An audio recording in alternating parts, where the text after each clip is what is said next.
ನಮಸ್ಕಾರ ಸ್ನೇಹಿತರೆ, ಇಂದು ನಾವು ಮಹಾರಾಷ್ಟ್ರದ ಪ್ರಸಿದ್ಧ ಶಕ್ತಿಪೀಠವಾದ ತುಳಜಾಪುರ ಅಂಬಾಭವಾನಿ ತಾಯಿ ನೆಲೆಸಿದಂತಹ ಕಥೆಯನ್ನ ಕೇಳೋಣ. ಮಹಾರಾಷ್ಟ್ರದ ತುಳಜಾಪುರದಲ್ಲಿ ಇರುವ ಅಂಬಾಭವಾನಿ ದೇವಾಲಯವು ಶಕ್ತಿಯ ಪ್ರಸಿದ್ಧ ಪೀಠಗಳಲ್ಲಿ ಒಂದಾಗಿದೆ. ಈ ಭವಾನಿಯನ್ನೇ ತುಳಜಾಭವಾನಿ, ತುಳಜಾಪುರದ ಅಂಬಾ ಎಂದು ಕರೆಯುತ್ತಾರೆ. ಪುರಾಣಗಳಲ್ಲಿ ಹೇಳಿರುವಂತೆ ಮಹಾರಾಷ್ಟ್ರದ ಒಸ್ಮಾನಾಬಾದ್ ಜಿಲ್ಲೆಯ ತುಳಜಾಪುರದಲ್ಲಿ ಅಂಬಾಭವಾನಿ ತಾಯಿ ನೆಲೆಸಿದ್ದಾರೆ.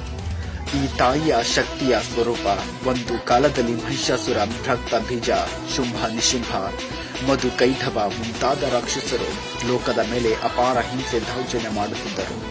ಮನುಷ್ಯರು, ಋಷಿಗಳು, ದೇವಾನುದೇವತೆಗಳು ಶಾಂತಿ ಇಲ್ಲದೆ ಬದುಕುತ್ತಿದ್ದರು. ಅಸಹಾಯಕರಾದ ದೇವತೆಗಳು ಸೇರಿ ಆದಿಶಕ್ತಿ ಪಾರ್ವತಿ ದೇವಿಯನ್ನ ಆ ಶಕ್ತಿಯನ್ನ ಪ್ರಾರ್ಥಿಸಿದರು. ಆಗ ದೇವಿಯು ತನ್ನ ಅಷ್ಟಾಭುಜ ಸ್ವರೂಪದಲ್ಲಿ ಪ್ರತ್ಯಕ್ಷಳಾದಳು. ಭಯಾನಕ ಯುದ್ಧದಲ್ಲಿ ತಾಯಿ ಮಹಿಷಾಸುರನನ್ನ ಸಂಹರಿಸಿದಳು. ರಕ್ತ ಬೀಜನಂತಹ ಅಸುರನನ್ನ ತನ್ನ ಕೋಪದಿಂದ ನಾಶ ಮಾಡಿದಳು. ಅಸುರ ಸಂಹಾರದ ನಂತರ ದೇವಿಯು ಭಕ್ತರ ಬೇಡಿಕೆಯ ಮೇರೆಗೆ ತುಳಜಾಪುರ ಪರ್ವತ ಪ್ರದೇಶದಲ್ಲಿ ಶಾಶ್ವತವಾಗಿ ನೆಲೆಸಿದಳು. ಆದ್ದರಿಂದ ಈ ಸ್ಥಳ ತುಳಜಾಪುರ ಎಂದು ಪ್ರಸಿದ್ಧಿಯಾಯಿತು. ಶತಮಾನಗಳ ನಂತರ ಛತ್ರಪತಿ ಶಿವಾಜಿ ಮಹಾರಾಜರು ತಾಯಿಯನ್ನು ತಮ್ಮ ಕುಲ ದೇವತೆಯಾಗಿ ಆರಾಧಿಸುತ್ತಿದ್ದರು. ಅವರು ಪ್ರತಿಯೊಂದು ಯುದ್ಧಕ್ಕೂ ಮುನ್ನ ತಾಯಿಯ ಆಶೀರ್ವಾದ ಪಡೆದುಕೊಳ್ಳುತ್ತಿದ್ದರು. ಜನ ಪ್ರಸಿದ್ಧಿಯಂತೆ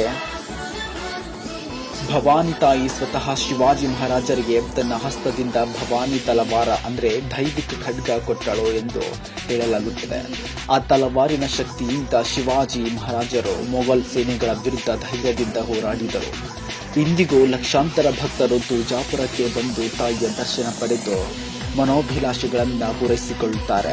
ಭಕ್ತರ ಸಂಕಟಗಳನ್ನ ಪರಿಹರಿಸಿ ಅವರಿಗೆ ಧೈರ್ಯ, ಸಮೃದ್ಧಿ ಮತ್ತು ಶಕ್ತಿ ನೀಡುತ್ತಾಳೆ ಎಂಬ ನಂಬಿಕೆ ಇದೆ.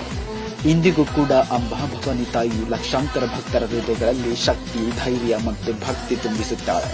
ನೀವು ಕೂಡ ಒಮ್ಮೆ ತುಳಜಾಪುರಕ್ಕೆ ಹೋಗಿ ಭೇಟಿ ಕೊಟ್ಟು ತಾಯಿಯ ದರ್ಶನ ಪಡೆಯಿರಿ. ಧನ್ಯವಾದಗಳು.